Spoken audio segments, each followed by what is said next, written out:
Hello guys, kakagising ko nga lang din at sinisilayan ko ang labas na maganda. At dahil tayo nagising, pasalamatan natin ang Panginoon.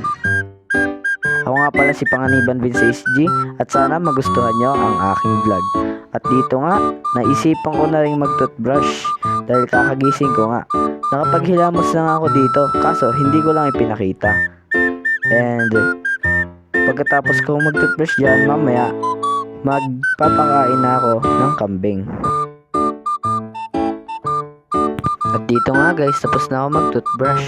Papunta na nga ako din para pakainin ang kambing. Pinas forward ko na dahil nga matagal yung video. At dito nga, tinignan ko may pakain. Dito wala. Tapos kinuha ko yung tabo sa loob. Papunta nga ako dyan. Punta na nga ako din sa bodega upang kumuha ng pakain. Magkakamali pa nga ako dito dahil akala ko yung isa din yung pakain dun para sa kambing. At dito nga sa part na to, tinanong ako ni Papa kung anong kinuha ang pakain. At yun nga, nagkamali nga ako. Bumalik ako upang palitan ulit yung pakain na kinuha ko. Nung napalitan ko na, nilagay ko, tapos may tinignan ako isang pakainan.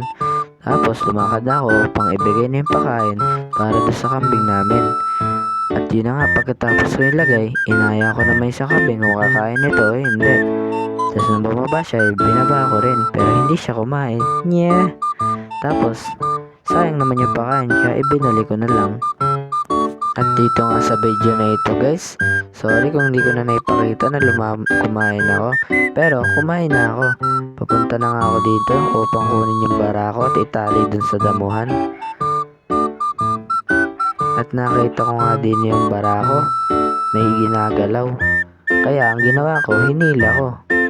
Minsan ganito to, minsan hindi. Pero madalas hindi. Kaya ang ginawa ko, pinaglayo ko yung barako dun sa inahin. At dito nga sa video na ito guys, binugaw ko na lang yung barako upang hindi na ako mahirapan maghila. Dahil hindi ko talaga sila mapaghiwalay. Para lang yung ex mo na mahabol sa'yo. Ewan ko, hindi ko magets mga joke ko din eh. Pero din eh, kinukuha ko yung tali ng barako upang hilahin na doon sa may damuhan. Napapahinga ako kaya tumigil yung pagbabass record ko. Kaya ang ginawa ko din eh, kinuha ko na yung tali. Nahihirapan talaga akong hilahin tong barako na to dahil gusto niya lumapit na sa inahin. Humingi pa nga ako din yung tulong sa kapatid ko pero sinabi ko na okay lang pala, kaya ko na pala tong hilahin. Dito nga guys, hindi ko talaga siya mahihila ng maayos dahil tumakbo na siya. At dito guys, kitang-kita nyo naman ang magandang view oh.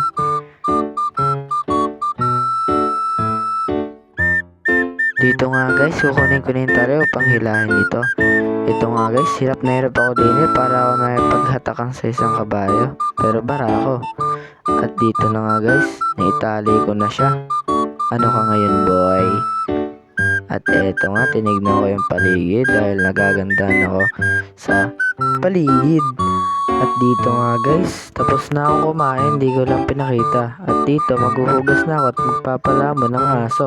Dito nga guys, sinayos ko lang yung video. At dito nga guys, maghuhugas na ako. Kakrap ko na nga lang pa yung video para hindi na kayo maghintay. At matapos na agad ang paghuhugas ko.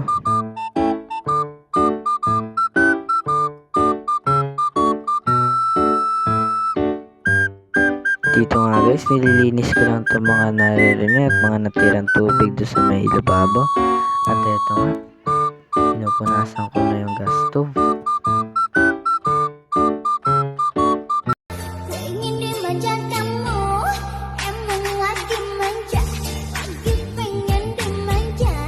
At dito nga guys, hapon na. At alamin ko na ang aming barako.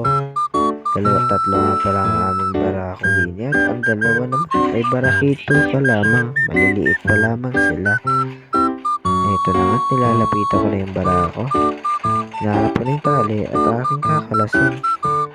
Magbuhol nga ito dito at aking pinagtag ang buhol.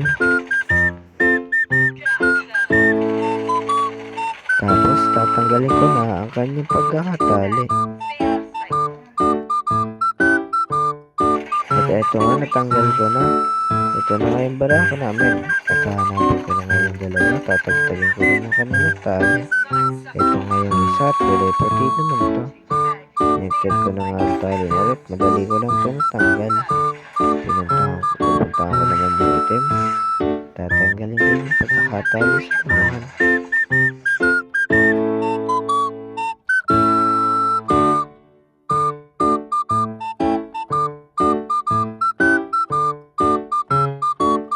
Ito nga, pinakain na ni mama yung barako.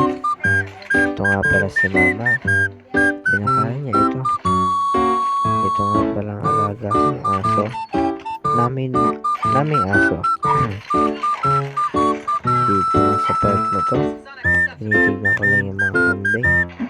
At ngayon, dito na matatapos ang aking vlog.